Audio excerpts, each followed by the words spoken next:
89 අවුරුද්දේ මම මේ අනතුරකට මුහුණ දීපු කෙනෙක්. 1989 ஆண்டு நான் விபத்தொன்றை எதிர்நோக்கியிருந்தேன். நான் வேலைக்கு சென்றுவிட்டு திரும்பிய வாகனம் ஐவருடன் இந்த இடத்திலேயே மோதுண்டது. இது விபத்தில் சாரதியும் மற்றொரு நபரும் உயிரிழந்தனர். ජීවතුන් අතර ඉන්නවා. ஜாயல குடா ஹகபுல ரயில் கடவையில் 1989 ஆண்டு இடம்பெற்ற ரயில் விபத்தில் உயிர் தப்பிய ஒருவர் நியூஸ் ஃபர்ஸ்டுக்கு கருத்து வெளியிட்டார். எனினும் குறித்த ரயில் கடவையில் நேற்றிரவு முச்சக்கர வண்டியொன்று விபத்துக்குள்ளானதில் அதில் பயணித்த மூவர் உயிரிழந்திருந்தனர். ரயில் கடவையில் இடம்பெறும் விபத்துகளில் உயிரிழந்தவர்களின் பட்டியலில் இந்த மூவரின் பெயரும் தற்போது உள்ளடக்கப்பட்டுள்ளன.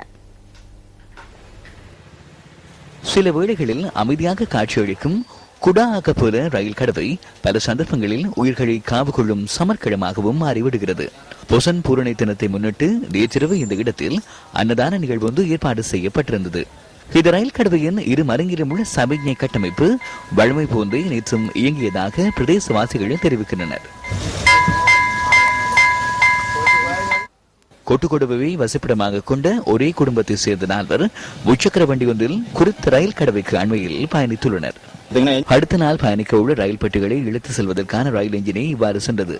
ரயில் எஞ்சினை கண்டும் அதனை பொருட்படுத்தாது முச்சக்கர வண்டியை செலுத்தினார்.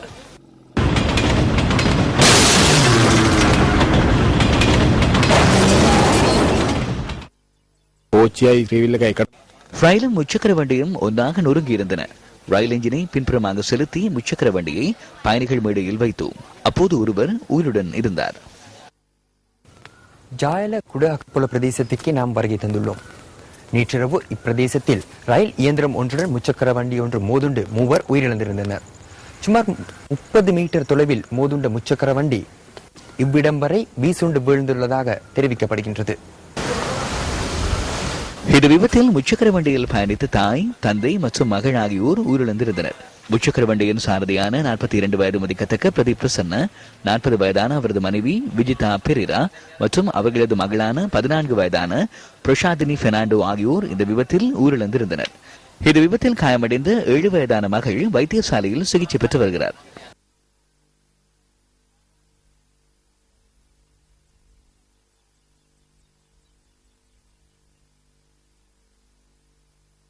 இந்த இடத்தில் இதற்கு முன்னர் பல விபத்துகள் நேர்ந்துள்ளதுடன் அந்த விபத்துகளில் பலர் உயிரிழந்திருந்தனர். இந்த இடத்தில் பாதுகாப்பு வேலி ஒன்று அத்தியாவசியமாகிறது.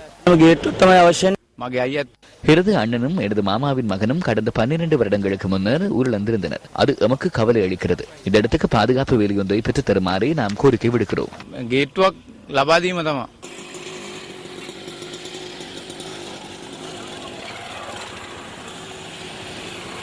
ரயில் கடவைகளில் இடம்பெறுகின்ற விபத்துகளுக்கு கவனஈனமும் ஒரு காரணம் என பொதுமக்கள் தெரிவிக்கின்றனர். ரயில் வருவதை அவதானித்த முச்சக்கர வண்டியின் சாரதி ஒருவர் அதனை பொருட்படுத்தாது அவ்வாறே சென்றார்.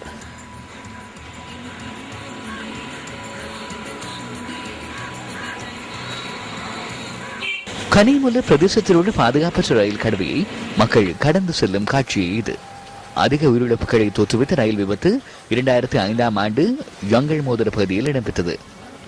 2005 ஆண்டு ஏப்ரல் 27 பஸ் ஒன்று கவனக்குறைவுடன் பயணித்தமையே இந்த விபத்துக்கான காரணமாகும். இந்த விபத்தில் 37 பேர் பலியானமை குறிப்பிடத்தக்கது.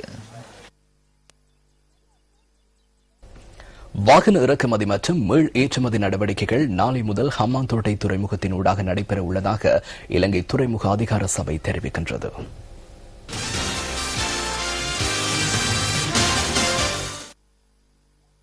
ஹம்பாந்தோட்டை மாகம் ருகுணுபுர மஹிந்த ராஜபக்ச துறைமுகம் 2010 ஆண்டு நவம்பர் 18 திறந்து வைக்கப்பட்டது. அதனையடுத்து துறைமுக செயற்பாடுகள் ஆரம்பிக்கப்பட்ட நிலையில் அது தொடர்பில் பல்வேறு கருத்துக்கள் வெளியாகின. இந்த நிலையில் 15 வாகனங்களுடன் ஜப்பானில் இருந்து பயணத்தை ஆரம்பித்த ஃப்ரீஷியா என்ற கப்பல் இன்று ஹம்பாந்தோட்டை துறைமுகத்தை சென்றடைய உள்ளதாக துறைமுக அதிகார சபை தெரிவிக்கின்றது. அத்துடன் இந்தியாவின் சென்னையிலிருந்து மேலும் 1000 வாகனங்களை ஏற்றிய ஏசியன் சன் கப்பல் நாளை ஹம்பாந்தோட்டை துறைமுகத்தை சென்றடைய உள்ளது. குறித்த வாகனங்கள் பின்னர் அல்ஜீரியாவுக்கு மீள் ஏற்றுமதி செய்யப்பட உள்ளன. கொழும்பு துறைமுகத்தில் நிலவும் நெருக்கடி செயற்பாட்டு நடவடிக்கைகளில் ஏற்படும் தாமதத்தினால் வாகன இறக்குமதியின் போது தாம் சிரமங்களை எதிர்நோக்குவதாகவும் அதனை தவிர்க்கும் நோக்கிலேயே இந்த தீர்மானம் எடுக்கப்பட்டுள்ளதாகவும் துறைமுக அதிகார சபை தெரிவிக்கின்றது. கொழும்பு பங்குச்சந்தையின் பங்கு விலைச்சுட்டன் இன்றும் குறிப்பிடத்தக்க அளவு வீழ்ச்சியடைந்துள்ளது. இன்றைய கொடுக்கல் வாங்கல்களின் நிறைவில் அனைத்து பங்கு விலைச்சுட்டன் 136 புள்ளிகளால் வீழ்ச்சியடைந்துள்ளது. அது 2.8% வீழ்ச்சியாகும். மிலங்கா விலைச்சுட்டன் 135 புள்ளிகளால் வீழ்ச்சியடைந்திருந்தது. அது 3.1% வீழ்ச்சியாகும். கொழும்பு பங்குச்சந்தையில் இந்த வருடத்தில் பதிவான ஆக குறைந்த மிலங்கா விலைச்சுட்டன் இதுவாகும். வருடத்தின் இதுவரையான காலப்பகுதியில் அனைத்து பங்கு விலைச்சுட்டன் 22 வீதத்தாலும் மிலங்கா விலைச்சுட்டன் 20 வீதத்தாலும் வீழ்ச்சியடைந்துள்ளது. நீச்சல் வீராங்கனை ரஷிகா உடுகாம்புல வைல்ட் கார்டு முறையின் கீழ் லண்டன் ஒலிம்பிக் போட்டியில் பங்கு பெற்றுவதற்கான தகுதியை பெற்றுள்ளார். இதனை மின்னஞ்சலூடாக சர்வதேச நீர்நிலை விளையாட்டு சங்கத்திற்கு அறிவித்துள்ளதாக இலங்கை நீர்நிலை விளையாட்டு சங்கத்தின் செயலாளர் நேத்ரா நானாயக்கார ஸ்போர்ட்ஸ் ஃபர்ஸ்டுக்கு கூறினார். இதற்கு முன்னதாக நீச்சல் வீரர் ஷிஹான் உனாம்புவ இந்த வாய்ப்பை பெற்றுக் கொண்டார். இதுவரை 5 நீச்சல் வீராங்கனைகள் லண்டன் ஒலிம்பிக் போட்டியில் இலங்கை சார்பாக கலந்து கொள்ளும் வாய்ப்பை பெற்றுள்ளனர். இதுவரை ஆஸ்திரேலியாவிலிருந்து உயர்கல்வி கற்று வரும் ரஷிகா உடுகாம்புல ஸ்கைப் தொழில்நுட்பத்தினூடாக ஸ்போர்ட்ஸ் ஃபர்ஸ்டுக்கு கருத்து தெரிவித்தார்.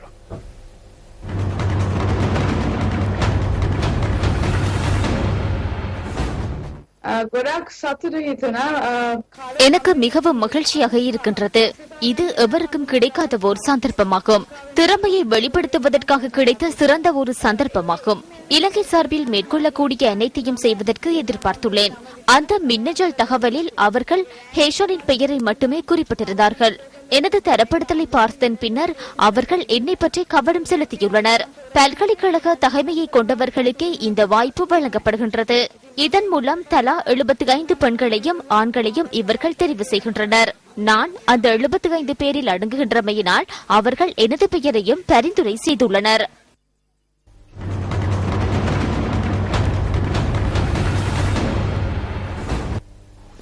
போரினால் பாதிக்கப்பட்ட வடக்கு கிழக்கு பகுதிகளில் இருந்து இடம்பெயர்ந்த மக்கள் அவர்களது காணி உள்ளிட்ட அசையா சொத்துக்களை மீள பெற்றுக் கொள்ளும் வகையில் காணி சட்டத்தில் திருத்தம் மேற்கொள்ள நடவடிக்கை எடுக்கப்பட்டுள்ளது. இந்த திருத்தத்திற்கமைய வடக்கு கிழக்கில் மற்றொருவரின் காணியை 10 வருடங்களுக்கு வைத்திருந்ததன் மூலம் அதற்கான உரிமையை கோர முடியாது என நிதியமைச்சர் தெரிவித்துள்ளதாக பிபிசி செய்தி வெளியிட்டுள்ளது. இந்த திருத்தச் சட்டம் அமைச்சரவையின் அங்கீகாரத்திற்கு அனுப்பப்பட்டு விரைவில் பாராளுமன்றத்தில் சமர்ப்பிக்கப்பட உள்ளதாக அவர் குறிப்பிட்டுள்ளார். வெளிநாடுகளில் வசிக்கும் இலங்கையர்கள் தமது சொத்துரிமைகளுக்கான ஆவணங்களை சமர்ப்பிப்பதன் மூலம் தமது சொத்துக்களை மீள பெற்றுக்கொள்ள முடியும் என அமைச்சர் பிபிசிக்கு தெரிவித்துள்ளார். அசாதாரண சூழ்நிலையால் இடம்பெயர்ந்தவர்களின் காணிகளை ஆட்சி உரிமை அடிப்படையில் வேறு நபர்கள் சொந்தமாக்கிக் கொண்டிருப்பதை செல்லுபடியற்றதாக்கும் நோக்கில் இந்த சட்ட திருத்தம் மேற்கொள்ளப்படுவதாக அமைச்சர் மேலும் குறிப்பிட்டுள்ளார். ஃபிளேம் எனப்படும் கணனி வைரஸ் தொடர்பில் அவதானத்துடன் செயல்படுமாறு நாட்டின் 200 அரசு மற்றும் தனியார் நிறுவனங்களுக்கு ஆலோசனை வழங்கியுள்ளதாக இலங்கை கணனி அவசர அழைப்பு பிரிவு தெரிவிக்கின்றது. குறிப்பாக ஈரான் உள்ளிட்ட மத்திய கிழக்கில் உள்ள பல நாடுகளில் இந்த வைரஸின் தாக்கம் உணரப்பட்டுள்ளதாக குறித்த பிரிவின் பாதுகாப்பு தொடர்பான பொறியியலாளர் ரோஷான் சந்திரகுப்த தெரிவிக்கின்றார். ஃபிளேம் எனும் இந்த கணனி வைரஸ் கணனியில் உள்ள தரவுகளை திருடக்கூடிய ஆற்றல் கொண்டது.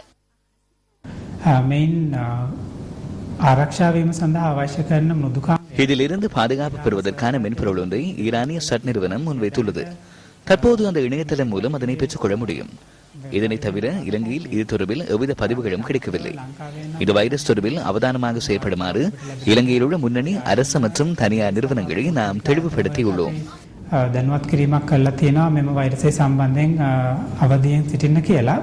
இந்த வைரஸ் தாக்கத்திலிருந்து கணனிகளை பாதுகாத்துக் கொள்ளும் நடைமுறை தொடர்பில் ரோஷான் சந்திரகுப்த தெளிவுபடுத்துகின்றார்.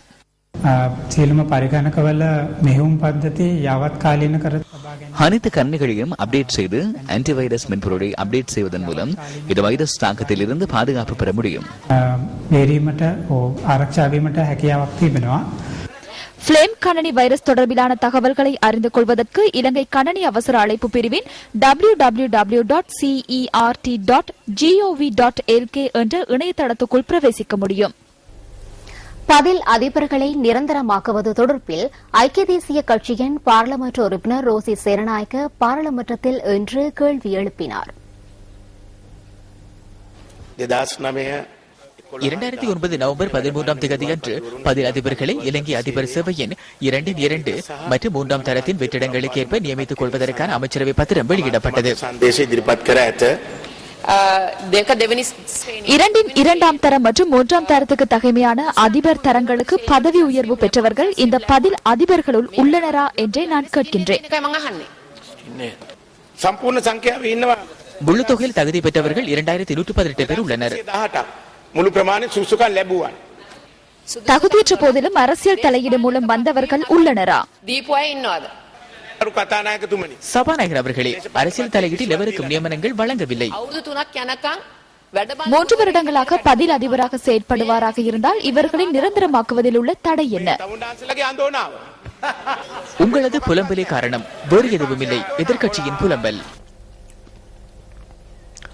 சவுதி அரேபியாவில் மரண தண்டனை விதிக்கப்பட்ட ரிசானா நாஃபிக்கை காப்பாற்றுவதற்கான நடவடிக்கை மேற்கொள்ளும் பொறுப்பு இலங்கை அரசாங்கத்திற்கு உள்ளதாக ஆசிய மனித உரிமைகள் ஆணைக்குழு தெரிவித்துள்ளது. இலங்கையிலிருந்து சவுதி அரேபியாவிற்கு பணிப்பெண்ணாக சென்ற ரிசானா நாஃபிக் 4 மாத குழந்தையொன்றை கொலை செய்த குற்றச்சாட்டில் தடுத்து வைக்கப்பட்டுள்ளார். இவருக்கு அந்த நாட்டு நீதிமன்றத்தினால் மரண தண்டனை விதிக்கப்பட்டுள்ளது. இந்த தீர்ப்புக்கு எதிர்ப்பு தெரிவித்த ரிசானா நாஃபிக் மேன்முறையீடு செய்த போதிலும் அவரது தண்டனை 2010ஆம் ஆண்டு செப்டம்பர் மாதம் உறுதிப்படுத்தப்பட்டது. இவரை காப்பாற்றுவதற்கு பல வழிகளிலும் ஆசிய மனித உரிமைகள் ஆணைக்குழு தொடர்ந்தும் நடவடிக்கை எடுத்து வருகிறது. இதன் ஒரு கட்டமாகவே தற்போது இந்த கோரிக்கை விடுக்கப்பட்டுள்ளது. அப்பாவி பெண்ணின் உயிரை காப்பாற்றுவதற்கு தேவையான அனைத்து நடவடிக்கைகளையும் மேற்கொள்வது இலங்கை அரசாங்கத்தின் கடமை எனவும் ஆசிய மனித உரிமைகள் ஆணைக்குழு சுட்டிக்காட்டியுள்ளது.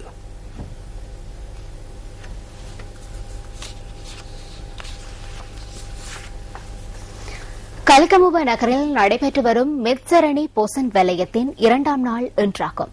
ரஞ்சித் சியம்பலாப்பேட்டிய நட்புறவு மன்றம் ஏற்பாடு செய்துள்ள இந்த பொசன் வலயத்தில் நியூஸ் ஃபர்ஸ்ட் ஊடக அனுசரணை வழங்குகின்றது. தொலைத்தொடர்பு மற்றும் தகவல் தொழில்நுட்ப அமைச்சர் ரஞ்சித் சியம்பலாப்பேட்டியவின் தலைமையில் இன்றைய பொசன் வலய நிகழ்வுகள் ஆரம்பமாகின.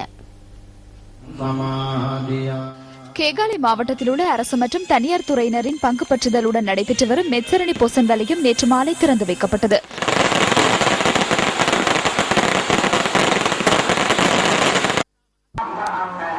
பெரும்பாலானவர்களின் கவனத்தை தன்வசம் ஈர்த்த 2 அலங்கார பந்தல்களையும் இந்த பொசன் வலயத்தில் காண முடிந்தது.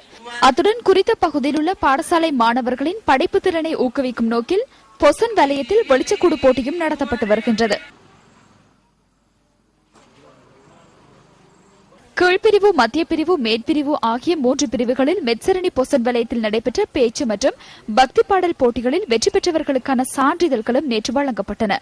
அத்துடன் அறநெறி பாடசாலைகளுக்கு இடையில் நடைபெற்ற பொசன் பக்தி பாடல் போட்டியில் அதுராபுத்த ஸ்ரீ சீல விமல அறநெறி பாடசாலை முதலிடத்தை பெற்றது.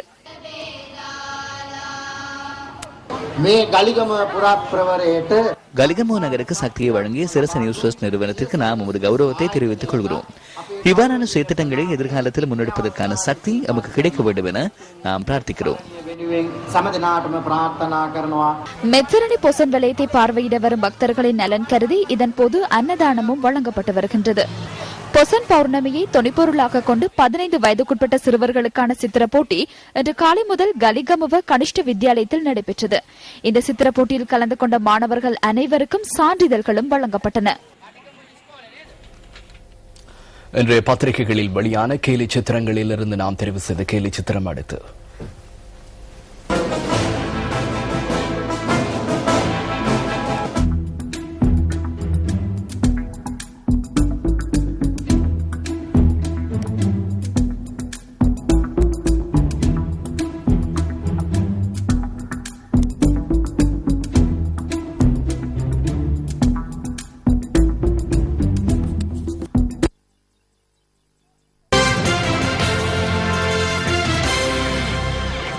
மட்டக்களப்பு மாவட்டத்தின் படுவான்கரை பிரதேசத்தின் பூரத்தீவு பற்று பிரதேச சபைக்குட்பட்ட பெரிய பூரத்தீவு பொது மைதானத்தின் நிலை தொடர்பில் அண்மையில் எமது கிராமம் எமது செய்தி தொகுப்பினூடாக நாம் சுட்டிக்காட்டியிருந்தோம். அதனை கருத்தில் கொண்ட அதிகாரிகள் தற்போது இந்த மைதானத்தை புனரமைப்பு செய்வதற்காக முன்வந்துள்ளமை எம்மை மாத்திரமன்றி கிராம மக்களையும் மகிழ்ச்சியில் ஆழ்த்தியுள்ளது. பல மில்லியன் ரூபாய் செலவில் இந்த மைதானம் நவீனமயப்படுத்தப்படுவதாக பிரதேச சபை தவிசாளர் குறிப்பிடுகின்றார். எதிர்காலத்தில் பெரிய பூரத்தீவு பொது மைதானத்திலிருந்தும் நாட்டின் விளையாட்டுத் துறையை மேம்படுத்தக்கூடிய வீரர்கள் பலர் உருவாவார்கள் என்பதில் எதுவித ஐயமும் இல்லை. இத்துடன் இரவு 8 மணி நியூஸ் ஃபர்ஸ்டின் பிரதான செய்தி அறிக்கை நிறைவு பெற்றது. எமது அடுத்த பிரதான செய்திகளை இரவு 10:45க்கு எதிர்பாருங்கள். வணக்கம். வணக்கம்.